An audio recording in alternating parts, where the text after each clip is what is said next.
Cette loi permet, et c'est la volonté du Sénat avant tout, de fiabiliser juridiquement la concession de la CNR pour lui éviter tout recours derrière. Il y a, pour le rappeler, 3 enjeux autour de la Compagnie du Rhône. Sans doute le premier, le principal, c'est celui de produire de l'électricité au travers de l'hydroélectricité, mais aussi un enjeu agricole qui permet l'irrigation et du coup une dynamique agricole dans ce territoire.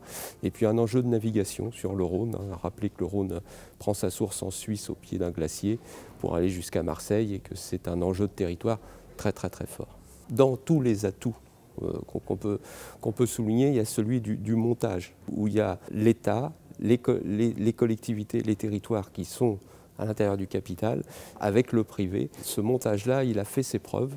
Et encore une fois, il reste très local sur ce territoire-là. Donc c'est une production française, produite sur un fleuve qui a une belle histoire, qui est un grand fleuve.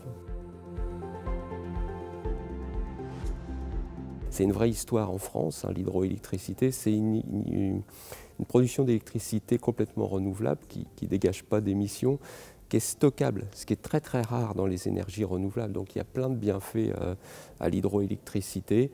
Néanmoins, on a souhaité, notamment au Sénat, pousser un peu plus loin en incitant, au travers de nos travaux, la Compagnie du Rhône à s'investir encore plus dans le photovoltaïque innovant et également sur l'hydrogène vert bas carbone, où là il y a un fort consensus européen, une vraie volonté, une vraie stratégie, et qu'une belle entreprise comme ça, qu'un territoire comme celui-là, qui a une histoire dans la production d'énergie renouvelable, puisse s'y investir est sans doute une très bonne chose.